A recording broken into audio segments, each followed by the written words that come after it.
चलिए, she still has bangles on हर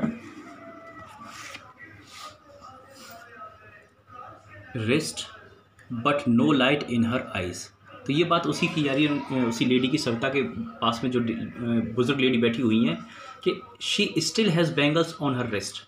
उसकी हाथों में, उनकी कलाइयों में बैंगल्स तो अभी भी हैं, but no light in her eyes, लेकिन उसकी आंखों में अब कोई रोशनी नहीं है। माने इसको देखो दो तरीके से हम ले सकते हैं। एक तो लिटरल मीनिंग, कोई लाइट नहीं है, मतलब आंखों से वो अंधी हो चुकी हैं। और दूसरा हम दूसरे सेंस में भी ले सकते हैं कि अब उन्हें कोई उम्मीद भी नहीं है उनको ज़िंदगी में कि कुछ अच्छा होगा इस काम से। एक वक्त शेर भर खाना भी नहीं खाया।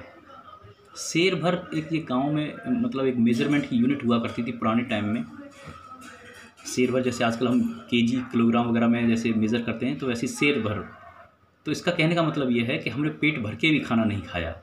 She says in a voice trend of Joy, जहाँ बहुत दुख भरे, ट्रेंड ऑफ जॉय का मतलब यहाँ पे दुख भरी आवाज़ से। ये अब देखिए, अब जब ऐसी बात बोलेगी तो वो कोई खुशी से तो नहीं बोलेगी। तो जिसमें ड्रेंड ऑफ जॉय है, माने जॉय की कोई दूर दूर तक कोई मतलब बहुत कमी है, तो वो दुख भरे आवाज़ में। She has not enjoyed even one full meal in her entire lifetime.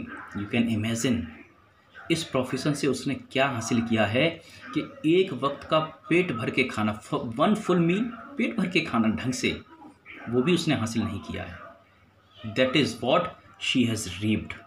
ये उसने हासिल किया। रीपिंग करना, जैसे हार्वेस्ट का सीजन, फसल रीप की जाती है, तो ये उसने हासिल किया है।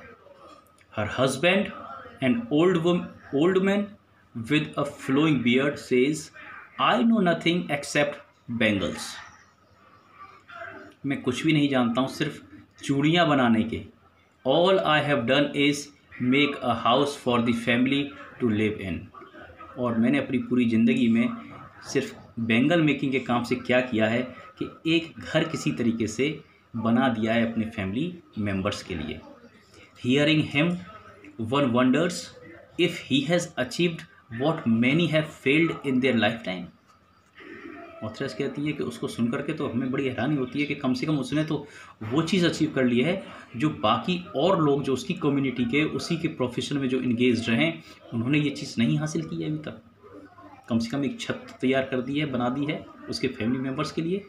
He has a roof over his head, उसके अपने सिर के ऊपर कम से कम एक छत तो है। The cry of not having money to do anything except carry on the business of making bangles, not even enough to eat, rings in every home. आगे क्या कहती हैं ऑथरेस राइटर, यहाँ पे क्राई का लिटरल मीनिंग में मत लीजिएगा। The cry of not having money, मतलब आप जिस घर में भी जाएंगी तो उस घर से बस ये इसी तरह की बातें सब निकल के आएंगी सामने। क्या चीज़? कि हमारे पास पैसे नहीं है, बैंगल मेकिंग के अलावा हमारे पास इतने पैसे भी नहीं कि हम कोई दूसरा और बिजनेस शुरू कर सकें। Not even enough to eat, खाने के लिए कुछ हमारे पास नहीं है। जैसे कि अभी आपने यहाँ पे पढ़ा, एक वक्त शेर भर खाना भी नहीं खाया, तो ऐसे यहाँ भी रिंग्स इन एवरी होम, हर घर में से यही आवाज़, यही शिकायतें यही निकलेंगी। The young man echo the lament of their elders. The young man जो हैं, अगर नई उम्र के बच्चों से भी बात की जाए, उम्र के लोगों से भी बात की जाए, तो वो भी क्या करते हैं, सेम चीज़ इको करते हैं, माने उनसे भी यही चीज़ सुनने को मिलती है, रिपीट करते हैं। लेमेंट ऑफ देयर एल्डर्स के, उनके दुख, उनकी कंप्लेंट्स को। Little has moved with time it seems in Firozabad. आगे बोल रही हैं कि ऐसा मालूम होता है कि बहुत कम बदलाव हुआ है, बहुत ज़्यादा बदलाव, चेंजेस इसमें नहीं हुए हैं इस शहर में। Years of mind numbing toil have killed all initiative and the ability to dream. Years of mind numbing, दिमाग को झंझनाने वाला, एकदम जो दिमाग मतलब बिल्कुल एकदम थक जाए, जिसमें दिमाग को फिर कोई कैपेसिटी नहीं बचती कुछ और करने की। और ये सालों से जो ऐसा काम करते करते इनका दिमाग जो इतना थक जाता है।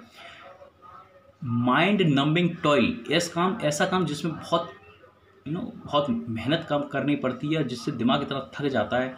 हैव किल्ड ऑल इनिशिएटिव, इन लोगों के अंदर सारी उस क्षमता को ख़त्म कर दिया है जिसके आधार पर ये कोई और नया इनिशिएटिव ले सकते हैं, लेकिन वो उनके अंदर अब क्षमता नहीं बची है।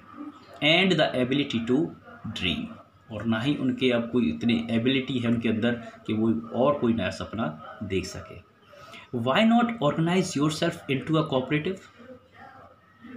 अब ऑथरेस जब सबसे बातें कर रही है तो उन्होंने एक सुझाव दिया अपनी तरफ से कि एक ऑर्गेनाइजेशन बना लीजिए, एक कोऑपरेटिव जैसा संगठन होता है उस तरीके से बनाइए। I ask a group of young man who have fallen into the vicious circle of middleman who trapped their fathers and forefathers. तो जब उन्होंने ये क्वेश्चन एक पूछा कि आप एक कोऑपरेटिव में क्यों नहीं बना लेते, कोऑपरेटिव में अपने आप को ऑर्गेनाइज कर लीजिए। कैसे लोगों से? इन लोगों से, इन्हीं से इन्होंने क्या मालूम किया कि ये सारे के सारे लोग जो हैं एक विशियस सर्किल है, एक ऐसा सर्किल, एक हार्श, एक रूड, एक क्रूअल सर्किल है जहाँ से ये लोग निकल ही नहीं पाते, उसमें एक बार फंस गए तो। और वो कैसा सर्किल, किस किस किस लोगों से बना हुआ है? ऑफ मिडिलमैन, बिचौलिए, who trapped their fathers and forefathers, जिन बिचौलियों ने उनके फादर और फोर फादर जो पूर्वज थे उनको फंसाया, और आज तक वो लोग भी उस चीज़ के लिए पे कर रहे हैं। इवन इफ, अब देखो इसके पीछे उसके बाद में उनको क्या रिस्पॉन्स क्या मिलता है। Even if we get organised we are the ones who will be hold up by the police. अगर हम ऑर्गेनाइजेशन अपना बना लेते हैं और संगठन बना लें, संगठित हो जाएं, तो क्या होगा? We are the ones who will be hold up. Hold up माने होता है ड्रैग करना, खींचना। ड्रैग किया जाएगा बाय द पुलिस, पुलिस के द्वारा। Beaten and dragged to jail for doing something illegal, कुछ गलत उल्टा सीधा चार्ज लगा के हमको जेल में बंद कर दिया जाएगा। ये होगा हमारे साथ में। दे से, ये जितने भी लोग हैं उन सब कहते हैं। There is no leader among them, ऐसा लगता है जैसे कि उनमें कोई अब लीडर ही नहीं है। No one who could help them see things differently, कोई ऐसा नहीं है जो चीज़ों को डिफरेंट तरीके से देखे और इस विशियस सर्कल से उनको बाहर निकाल सके। Their fathers are as tired as they are, जैसे कि उनके फादर और फादर जो एल्डर्स थे उनकी बातों से लगता था कि वो बहुत ज़्यादा थक चुके हैं, ठीक उसी तरीके से ये यंग लोग जो हैं वो भी सब इसी तरीके से थक गए हैं।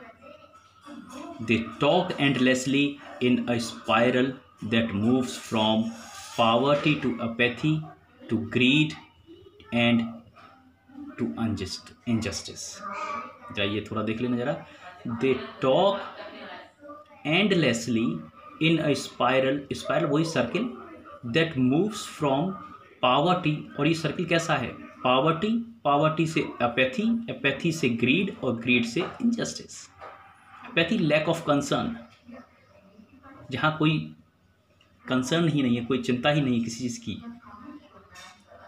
चिंता का मतलब उन चीज़ों के लिए कुछ सोचने की और कुछ है ही नहीं, उनके लिए कुछ आगे सोच ही नहीं सकते हैं। और ऐसा क्यों? क्योंकि वो इतने गरीब हैं। ग्रीड, जब गरीब हैं तो फिर लालच तो है, और जब ये लालच है तो इसकी वजह से उनके साथ में इनजस्टिस भी होता है।